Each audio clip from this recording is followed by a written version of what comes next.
By 1944, World War II was entering its last chapter, and Japan was now on the defensive, fighting for its life against the Allies. Desperate to cling to their Pacific colonies in the face of American advances, the Imperial Army sent thousands of men down south to defend them. And one of these men was 2nd Lieutenant Hiroo Onoda. He was only 22 years old when he stepped into Lubang Island, a remote slice of land roughly 150 kilometers southwest of Manila, and there he found oppressing heat, suffocating moisture, and a thick, tangled jungle, a place that would soon become his battleground and eventually his home for decades to come. Yoshimi Taniguchi, his superior officer, had given him some clear orders. Defend Lubang against the American advance, no matter what. Do not surrender, and last but not least, do not kill yourself. Now, I know that sounds really strange, but considering the standards of the Imperial Japanese Army at the time, where suicide was very common and the first lesson you learnt during training, it wasn't that unusual, and in fact, the order to not kill yourself and not surrender was extremely harsh. And harsh as these orders were, though, they were followed up with a promise. He said, it may take 3 years, it may take 5, but whatever happens, we will come back for you. And with those words, his mission had begun. Lubang's importance couldn't be overstated. A doorway into the South China Sea. If it fell into American hands, this critical area would fall to the enemy. The island needed to become a fortress against Allied invasion, and that was where Onoda came in. He wasn't alone in this task. He had about 200 soldiers that were deployed along with him, and of those, he assumed direct command. Upon arriving on the island, they immediately got to work dismantling key infrastructure, bridges, airstrips, supply depots, anything useful to the advancing Allied forces. Defensive positions were established within the dense jungle, traps were set along potential entry routes, the men dug trenches, established hidden observation posts, and coordinated supply caches to ensure that they could remain in hiding for extended periods, if necessary. As they worked, though, some of them began to crack. The unforgiving nature of the tropics was testing their discipline, and it wasn't faring well.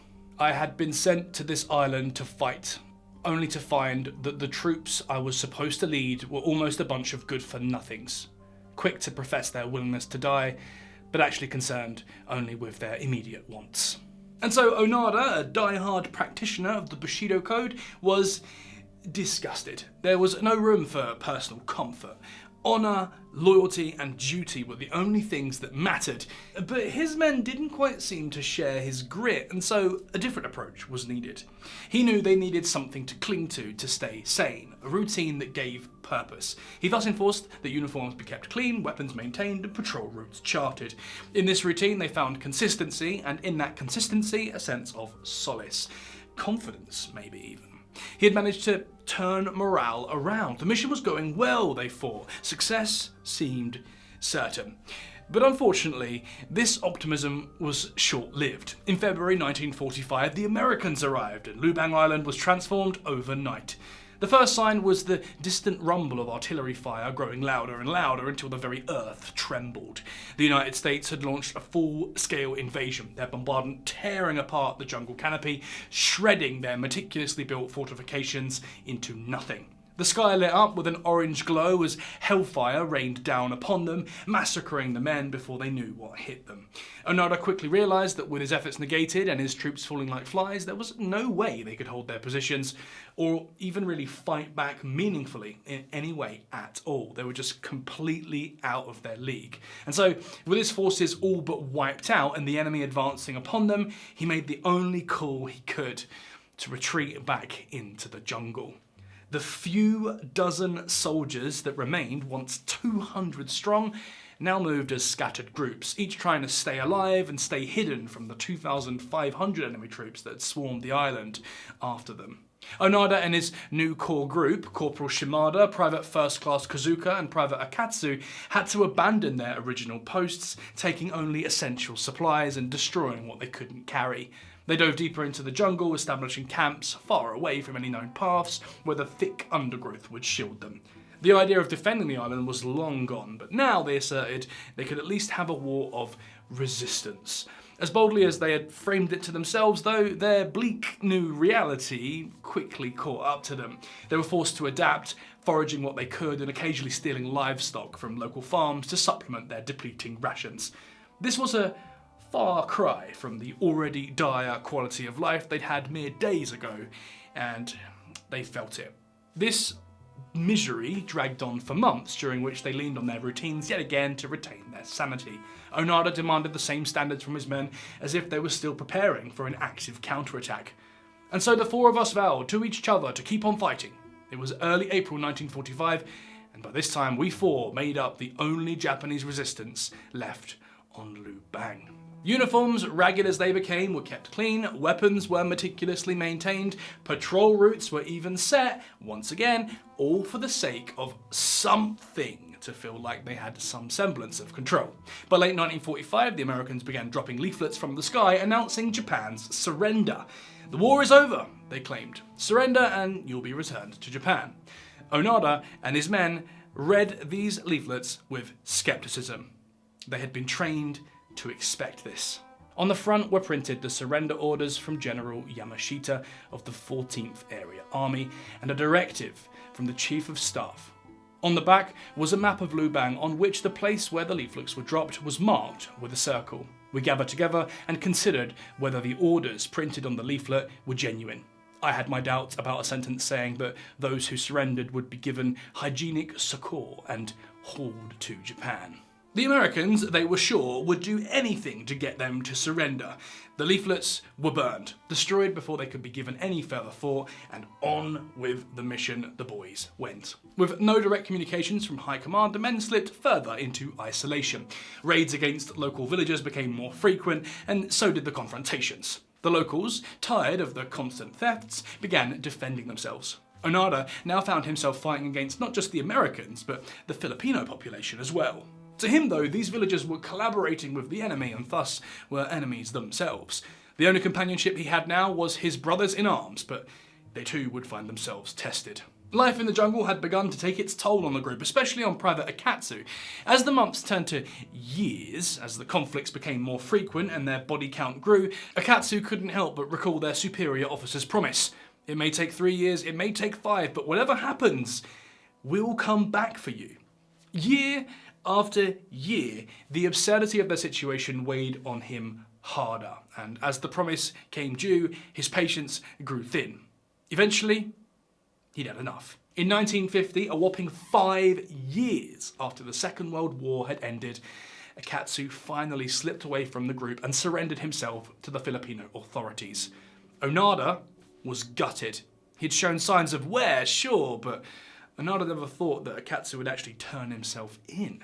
The four of them had been each other's only company for 5 years, and just like that, he'd abandoned the group and their mission, from comrade to traitor overnight. Shimada started to go look for him, but this time Kozuka and I argued that it was a waste of effort. We did this with the knowledge that Akatsu would eventually tell the enemy everything he knew about our group.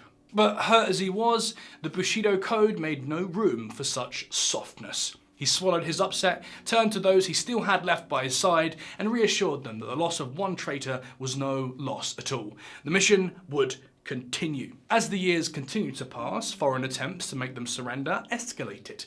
Over the years, the Japanese government managed to identify them. This allowed for more targeted efforts, leading to pictures of the men's family being airdropped to them with handwritten letters begging them to come home.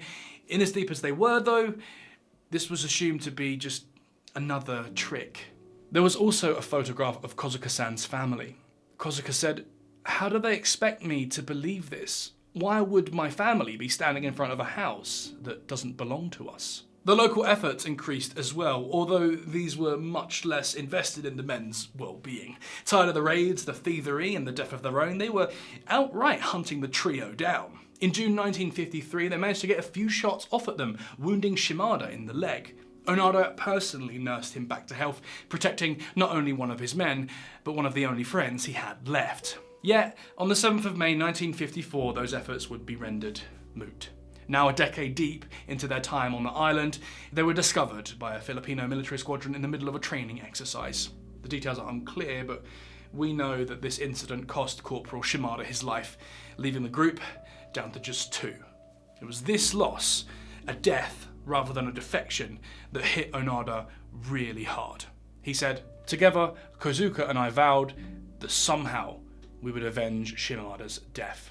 He had no way of chalking this up to betrayal, no way of writing Shimada off, and the grief was inescapable.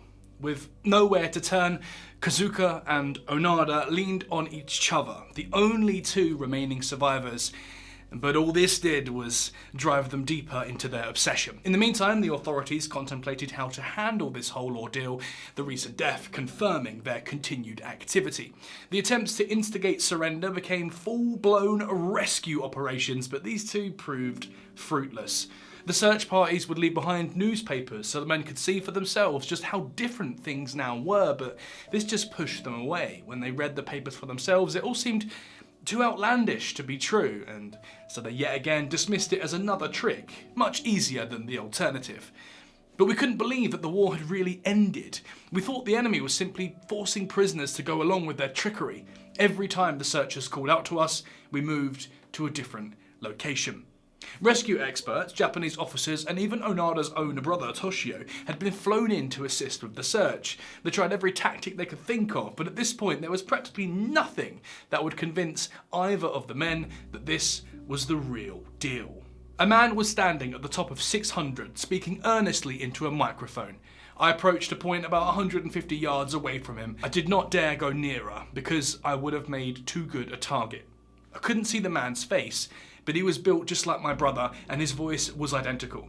That's really something, I thought.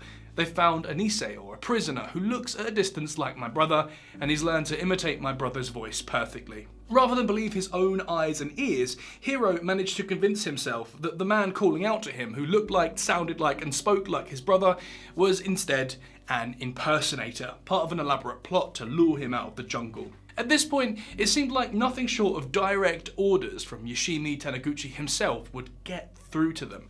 But as dedicated as they were to their country, the same couldn't be said in return. In 1959, after years of countless unsuccessful efforts by the search parties, Onoda was declared dead by the Japanese government. His family had reluctantly given up hope, and to the government he was just another unfortunate name amongst thousands of soldiers unaccounted for since the war's end. Another statistic as far as they knew, despite just how untrue that was. The years that followed were more of the same. Onoda and Kozuka stayed true, no matter how many leaflets were dropped, how many search parties were launched, and how many local lives they had to take in their stubbornness. Stubborn they remained. They gradually transitioned from lethal nuisance to modern myth and urban legend among the locals, who now believed them to be ghosts of men who had died on the island decades ago, wreaking havoc as an outlook for their feelings of failure.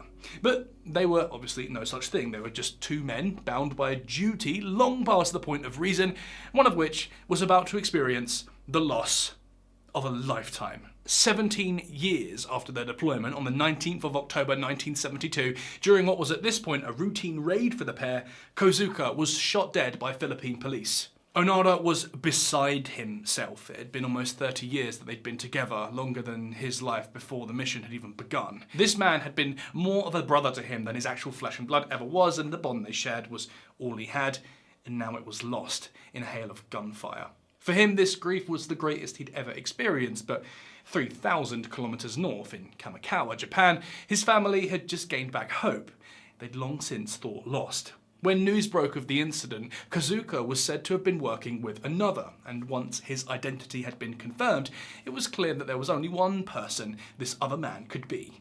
His family could hardly believe it. After all this time, could it really be him?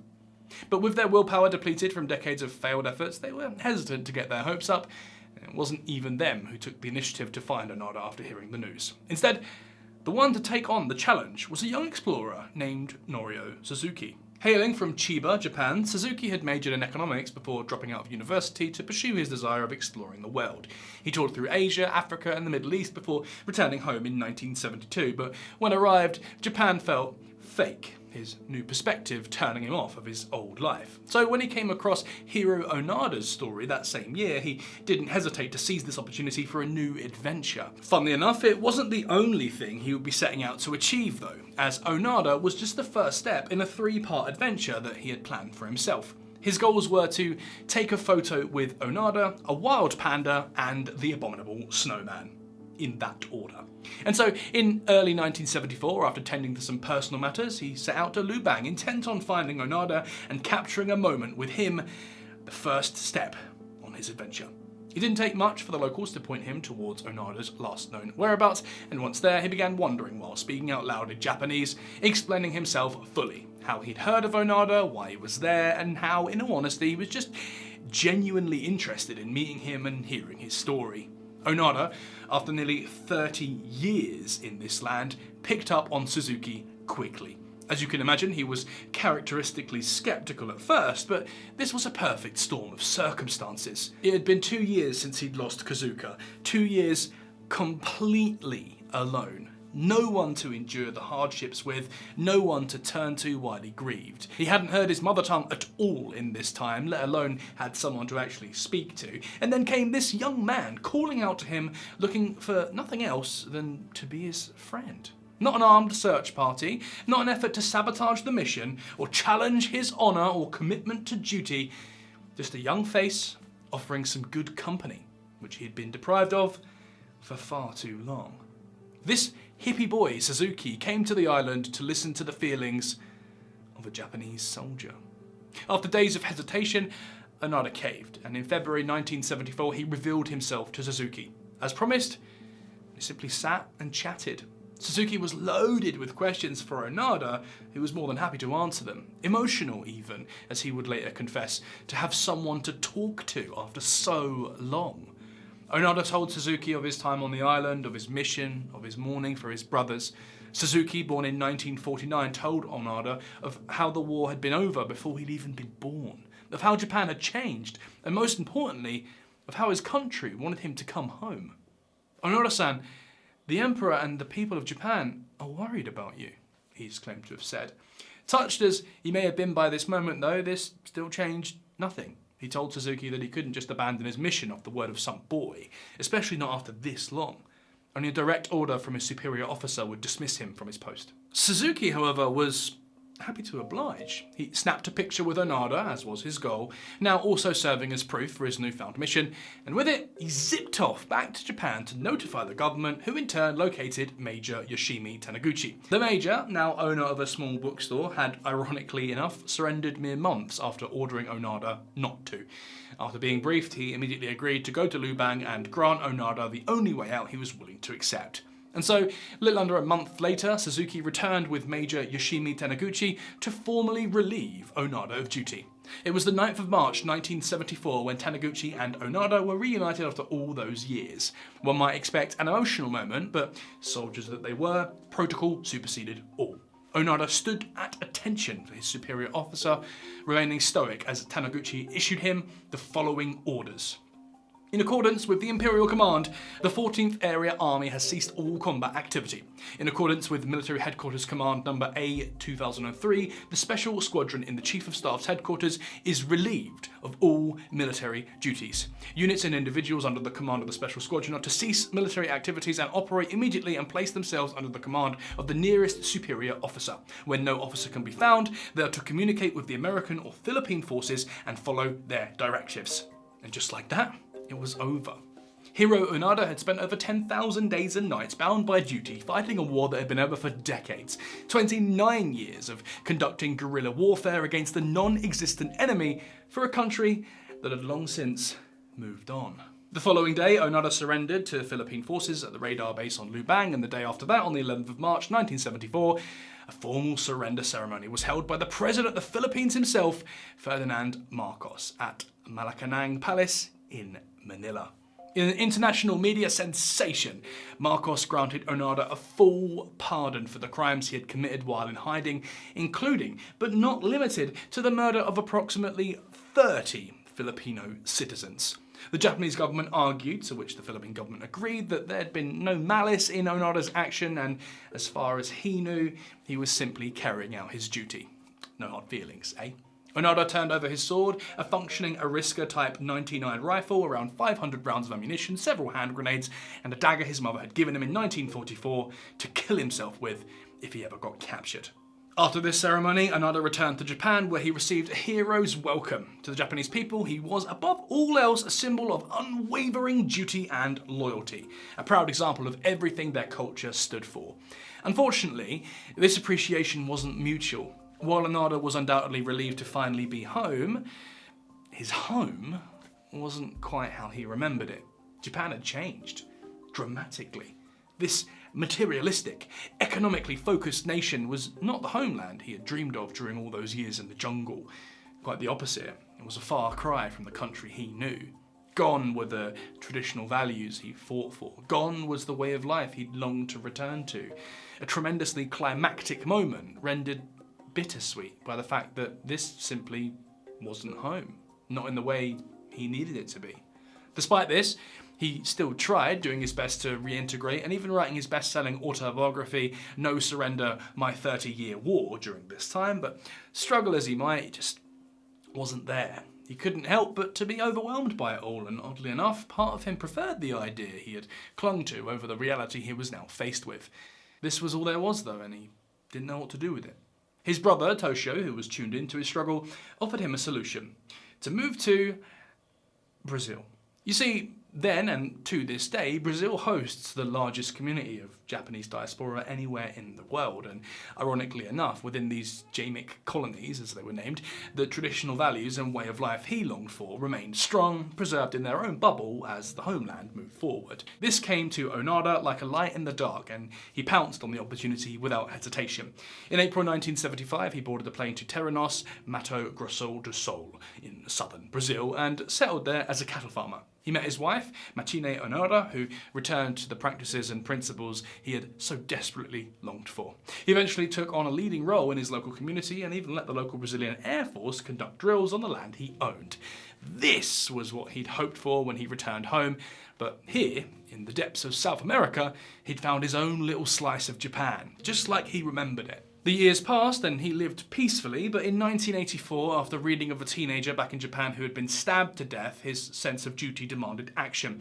He returned to Japan to establish the Onoda Nature School, an educational camp for young people aimed at preventing further incidents like the one that brought him back. It was this same sense of duty that led him to reject 29 years of back pay, claiming that he'd just been fulfilling his duties, even forwarding donations made to him to local Shinto shrines instead. From 1984 onwards, he would spend 3 months out of the year in Brazil, and through this he found balance, fulfilled by his newfound work, aiding the youth of his country and his little slice of paradise across the world, just the way he liked it. He continued to live his life until the 16th of January 2014, when he died of heart failure at the St. Luke's International Hospital in Tokyo, aged 91. Chief Cabinet Secretary Yoshida Suga commented on his death, saying, "I vividly remember that I was reassured of the end of the war when Mr. Onoda returned to Japan." Anyway, what do you think? Do you think he deserved the pardon, even after the deaths of the locals in Lubang? Let us know in the comments. As usual, I've been Jake. Thanks